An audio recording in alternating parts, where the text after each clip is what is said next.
What is going on, Hive Warriors? It's your boy Edward V, and today we're going to talk about the 5 worst times to work out for fat loss when intermittent fasting. Now, this is an important topic because so many people have requested it. This is one of the most requested video topics that I've had in recent times. So I'm going to give you what you want, and I'm going to go ahead and make this video. We're going to tackle literally the 5 worst times that you can work out when doing intermittent fasting. I'm gonna go ahead and break it down in this video. Stay tuned.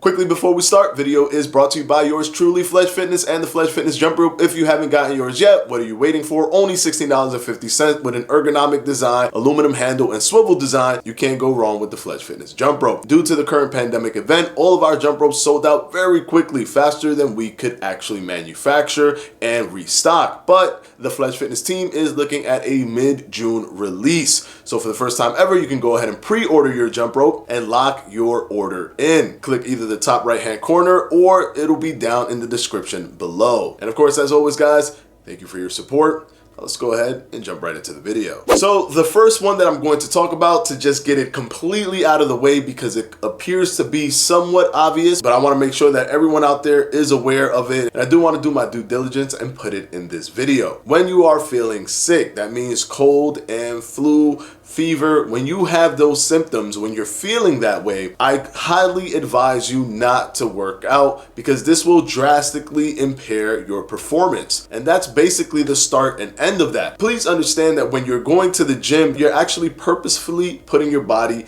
in a stress zone, and your body tries to fight this stress zone. As it fights it, it starts to adapt to it, which is why you become more fit and more muscular, because it's progressive adaptation, which makes you more fit. It almost parallels itself with intermittent fasting. Intermittent fasting is essentially an acute stress zone that starts to maneuver your body into a place where you become healthier and healthier. But here's one caveat. When you are sick, your body is dealing with 2 stresses, not just 1, 2. And it's really difficult for your body to counteract the stress of exercise when it's trying to counteract the stress of being sick. You're literally quadrupling the workload of your biology. This will impair performance, impair cognitive functions, all of which you need to be successful in the gym. So it's almost like you did more damage to yourself and got very little to nothing in return. Now let's go ahead and move on to number 2, which kind of bounces off of number 1. Number 2, similar to number 1, is when you're sleep deprived. And by sleep deprived, I mean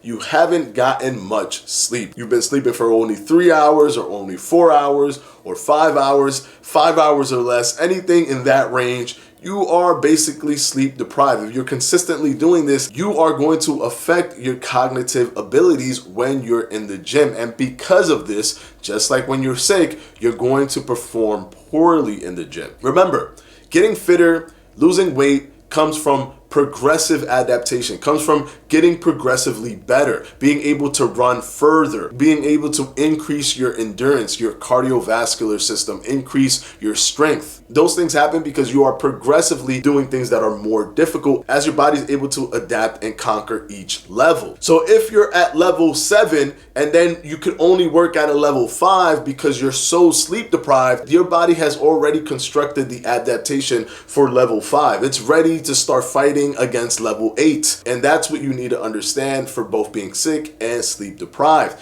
If you're not performing well, you're going to do poorly, and this affects fat loss because you're not going to be able to increase your endurance. You're not going to be able to build more muscle, which is the primary driver for your metabolic rate. So it can help you in burning more calories, which then lends to you burning more fat. And even with just cardio, you will be suffering in that department as well. So number 1 and 2 kind of go together, but I wanted to split them apart because I wanted you to understand the differences between being sick and being sleep deprived. If you're sick, you're sick. If you're sleep deprived, get more sleep. And bouncing off of number 2's perfectly into number 3, believe it or not, after a large meal or after eating.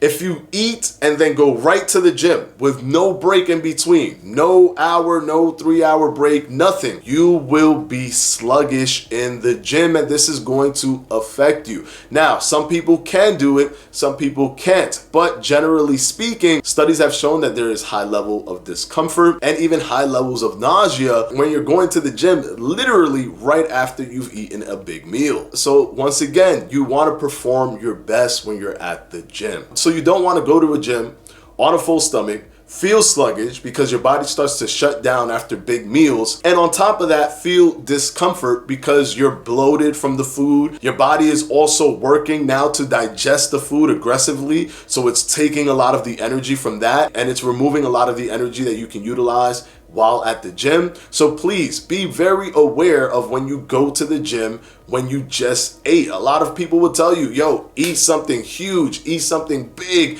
then go to the gym. But what they really mean is eat before you go to the gym and then kind of space it between 3 or 4 hours. That's what they're trying to tell you. But a lot of people take it as I'm just going to eat something huge and I'm going right to the gym. You have to be mindful of how this will affect you negatively. And I'll go ahead and link the study below that you can take a look at for yourself that breaks down the findings of what happens when people go to the gym on a full stomach. Now let's go ahead and jump into number 4. Right before you go to bed. That's right. I know that gyms are very convenient nowadays. They're open 24 hours a day, 7 days a week. You can go whenever you like, anytime, so there's no excuse in terms of time. You have 24 hours in the day. You're only at work for 8 of those hours. You're sleeping for 8 of those hours. It's about 16 hours. You have another chunk of time that you can allocate to going to the gym. No excuses. But the thing is, when you go to the gym, right after you go to the gym, your body is very active. Your body elevated so many different hormones, stress hormones, all of these different hormonal excretions to try to combat what happened and also try to cool your body down. So if you go to the gym and immediately after you go to the gym, you try to go to sleep, it's going to affect your sleep. It's going to make it harder for you to sleep because your body is still in an active mode. You can't just turn it on and shut it off. And lack of sleep has shown to affect leptin. And leptin is a hunger hormone that tells you you're already full. So if leptin continues to reduce over time because of lack of sleep, you may actually end up eating more before you know that you're actually full. And this is really important for those who try to maintain weight or lose weight without really focusing too much on calorie count. You might end up overeating because you're reducing your hormone